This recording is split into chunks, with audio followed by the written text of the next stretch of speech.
Chinnaswamy stadium ಬಳಿ ಕಾಲ್ತುಳಿತ ಪ್ರಕರಣಕ್ಕೆ ಸಂಬಂಧಪಟ್ಟಂತೆ ಕಾಲ್ತುಳಿತದ ಬಗ್ಗೆ ಕೇಂದ್ರ ಸಚಿವ ಎಚ್ಡಿಕೆ ಆರೋಪ ವಿಚಾರಕ್ಕೆ ಈಗ ಸಿದ್ದರಾಮಯ್ಯ ತಿರುಗೇಟನ್ನು ಕೊಟ್ಟಿದ್ದಾರೆ. ಅವರು ಯಾವಾಗಲೂ ಸುಳ್ಳು ಹೇಳೋದು, ಅದನ್ನ ಬಿಟ್ಟು ಇನ್ನೇನು ಮಾತನಾಡ್ತಾರೆ. ಕುಮಾರಸ್ವಾಮಿಗೆ ಸಿಎಂ ಸಿದ್ದರಾಮಯ್ಯ ಕೌಂಟರ್ ಅನ್ನು ಕೊಟ್ಟಿದ್ದಾರೆ. ನೋಡಿ, ರಾಜಕೀಯ ಕೆಸರೆರಚಾಟ ಕೂಡ ಜಾಸ್ತಿ ಆಗುತ್ತಾ ಇದೆ. ವಿರೋಧ ಪಕ್ಷಗಳು ಇದನ್ನ ಅಸ್ತ್ರವಾಗಿಟ್ಟುಕೊಂಡು ಸರ್ಕಾರದ ಮೇಲೆ ಮುಗೆ ಬೀಳ್ತಾನೆ ಇದ್ದಾರೆ. 11 ಸಾವಿಗೆ ಸರ್ಕಾರವೇ ಹೊಣೆ ಅನ್ನುವಂಥ ನೇರ ಆರೋಪವನ್ನು ಈಗ ವಿರೋಧ ಪಕ್ಷದ ನಾಯಕರು ಮಾಡ್ತಿದ್ದಾರೆ. ಬಿಜೆಪಿ ಆಗಿರ್ಬೋದು ಮತ್ತು JDS ಆಗಿರ್ಬೋದು. ಈಗ ಸರ್ಕಾರಕ್ಕೂ ಕೂಡ ಒಂದು ರೀತಿಯ ಇಕ್ಕಟ್ಟಿನ ಪರಿಸ್ಥಿತಿ. ಈಗ ಅವರೆಲ್ಲರಿಗೂ ಕೂಡ ಕೌಂಟರ್ಗಳನ್ನು ಕೊಡಲೇಬೇಕಾಗುತ್ತೆ. ಈಗ ಕುಮಾರಸ್ವಾಮಿಯವರ ಆರೋಪಕ್ಕೆ ಸಿದ್ದರಾಮಯ್ಯ ಕೌಂಟರ್ ಕೊಟ್ಟಿದ್ದಾರೆ.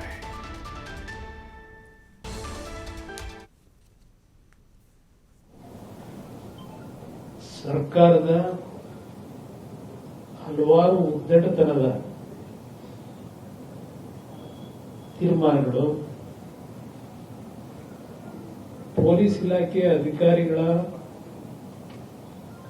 ಸಲಹೆಗಳನ್ನು ಧಿಕ್ಕರಿಸಿ ಇವತ್ತು ಅಮಾಯಕ ಕುಟುಂಬದ 11 ಜೀವಗಳ ಬಲಿಯಾಗಿದೆ ಅಂತಕ್ಕಂಥದ್ದು. ಅದಕ್ಕೆ ಮೂಲ ಕಾರಣ ರಾಜ್ಯ ಸರ್ಕಾರ ಅಂತಕ್ಕಂಥದ್ದನ್ನು ಹೇಳಕ್ಕೆ ಬಯಸ್ತೇನೆ. ಅವರು ಮಾಡಿರ್ತಕ್ಕಂಥ ತಪ್ಪನ್ನ ಮುಚ್ಚಿಕೊಳ್ಳಲಿಕ್ಕೆ ಇಡೀ ರಾಜ್ಯದಲ್ಲಿ ಈ ಸರ್ಕಾರದ ಬಗ್ಗೆ ಒಂದು ಕೆಟ್ಟ ರೀತಿಯ ಸಂದೇಶ ಏನು ಹೋಗಿದೆ. ಕಳೆದ 2-3 ದಿನಗಳ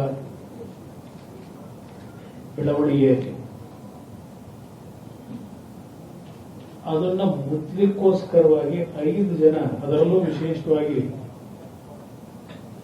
ಪೊಲೀಸ್ ಕಮಿಷನರ್ನೂ ಒಳಗೊಂಡಂತೆ ದಯಾನಂದ್ ಅವರನ್ನ ದಯ ಇಲ್ಲದ ಇವತ್ತು ಸಸ್ಪೆಂಡ್ ಮಾಡಿದ್ದಾರೆ. ಸರ್, ಕುಮಾರಸ್ವಾಮಿ ಪ್ರೆಸ್ ಮೀಟ್ ಮಾಡಿ ಕುಮಾರಸ್ವಾಮಿ ನಿಮ್ಮನ್ನ A1 ಮಾಡಬೇಕು ಅಂತ ಕುಮಾರಸ್ವಾಮಿ ಹೇಳಿದ್ದಾರೆ ಸರ್. ಅದೇ ಸರ್, ರವೀಶ್ ಇದೆ okay sir. Kumaraswamy press meet ಮಾಡಿ ಕುಮಾರಸ್ವಾಮಿ ಸರ್ಕಾರದ ಹಲವಾರು ಉದ್ದಟತನದ